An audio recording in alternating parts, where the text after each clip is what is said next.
Hello YouTube, Retro Nostalgia Fan, and we're back with another unboxing slash review. This is another Thomas the Tank Engine toy review, and I know I didn't say that with my James and Henry review, but those are technically going to count as toy reviews. Just want to give you an update on that, so sorry for the inconvenience on the title and confusion delay, no pun intended. But anyway, we got a 1998 this is a hybrid. This is a first edition 1998 early, maybe 1997, and I get to that in a minute, mic. Now this mic I did get brand new in the box, but I opened him, and what came with him was these were actually sealed. These were not. I took the tape off myself. I took it off. You didn't hear. I'm not. Unlike the James where I unboxed him and Henry as well from another video, where I unboxed them brand new, or at least mint condition. This mic was brand new, but I opened him before. I mentioned him in my Henry review. But this is the mic I was talking about. I have another mic too that you saw in my Wind Railway collection. That mic is a 2002 version. This is an original first edition, and this is the box. Now the box says 1998, just like Henry and James, but what's interesting though is Mike himself and the pamphlet are dated 97, and I will show you that right now. And I'm keeping the box just like Henry and James. I'm keeping this box. It's in good condition. I'm not going to keep taking the engine in and out all the time because it can damage the plastic. And we got this one's a 1997 pamphlet. Right there it says Bridalclough Thomas Limited, 1997. And this is really cool. This 1997 was the last year where they had the flower background right here, which I think was interesting. Not much introduced for track-wise other than the 3 track packs, which I own, and the Action Switch track, which I also have. Yeah, what's interesting is that here's the front. Here, this is really nice. If you want to pause this to look at it, you can. At this point, Duke, Rheneas, Sir Handel, Fred, Ada, Jane, and Maple from the Railway series, Soda China clay cars, and the barrel car were introduced, as well as the 3D figures of Sir Topham and Lady Hat, the cargo crane car. The cargo crane car with the Soda cargo crane itself was introduced, the mountain tunnel, and the barrel loader. How cool is that? And it shows all the other destinations as well. And this is really cool. I mean, this screams nostalgia. I've mentioned this before about the 98 pamphlet. I'm going to say, I wouldn't think anything too different about the 97 pamphlet. This is actually the first pamphlet where it would fold into like a 4x4 rectangular size, whereas the 96 was like part of it was cut off. It was more like this. It was a 3x4 rather than a 4x4 rectangle pamphlet. In other words, the pamphlet expanded and got bigger of a pamphlet than the 1996 and 94 and 93 pamphlets. So that's really cool. This size is really nice, honestly. Smaller than the 2001 and smaller than the early 2000 pamphlets, which are really nice, but these pamphlets are still really nice because they're still pamphlets. And yeah. But yeah, ironically, what is this doing in it? And this was sealed. Now, it came with a bonding card as well, but I had so many of those bonding cards with past Thomas models I had where I just threw... This one I threw away, I'm sorry. This one I just decided to throw away without thinking about it, but I got Mike, by the way, before James and Henry, so I didn't think about it until those videos came out, and I was like, you know what? I'll keep the bonding cards with the box for the individual engines of rolling stock. And I'm keeping the pamphlet, though. That's a fact.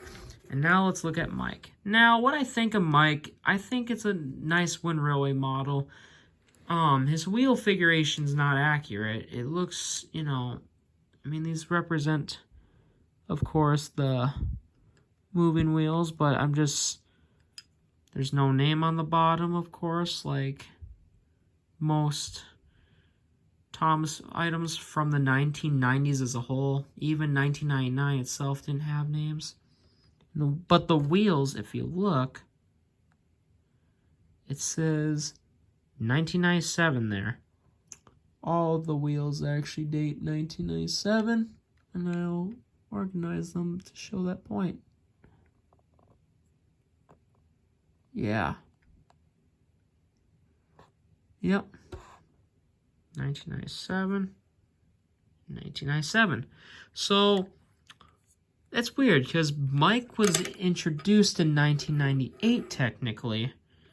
But this model says 1997, but he came in a 98 box. But with a 97 pamphlet. So that is something worth noting. Now, the detail looks really nice. This tender looks really good. This looks accurate.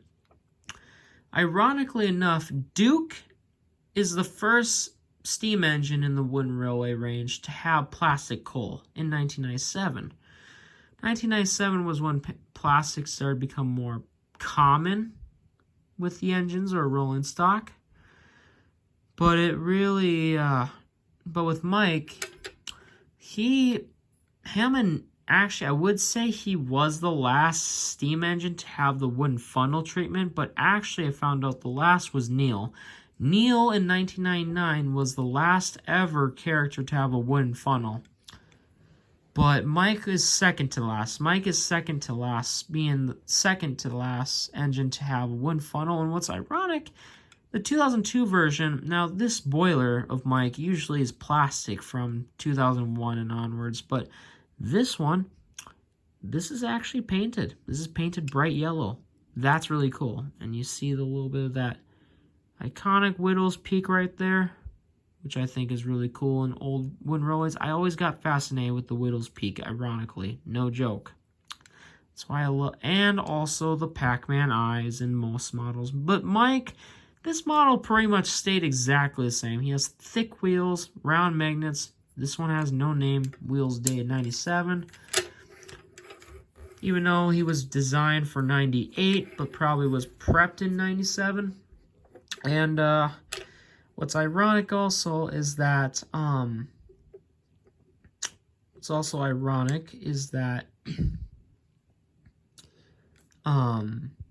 Mike stayed the same pretty much until he was discontinued in 2005. The only difference in post-2000 and the only thing that was different is from, I want to say either 1999 or 2000 is when his boiler became plastic, his funnel was plastic, and he had a name on the bottom.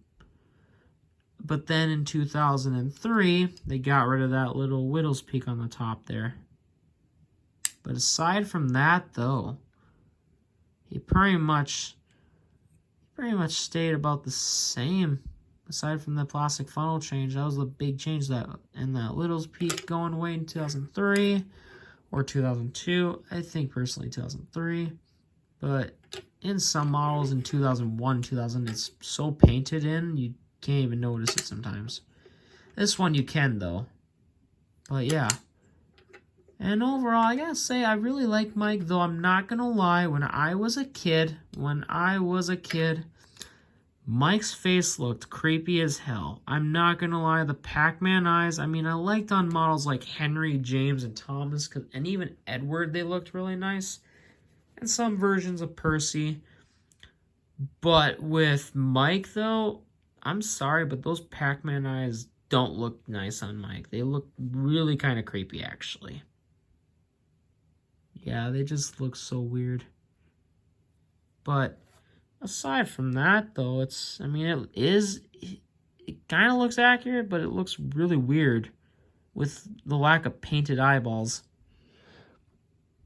But, his eyebrow also looks like it's wearing off with the paint, but aside from that, though, everything is pretty much mint. He's still near mint. And I gotta say, that is my review for Mike, and I gotta say, he's not a bad model, but that face, though. The Mattel model, and I still like this model better than Mattel's, but I do like the Mattel face, maybe. This Mike still looks weird to me, with those Pac-Man eyes. But aside from that, it's not a bad model. But I hope you all have a good day, and thank you for watching my video.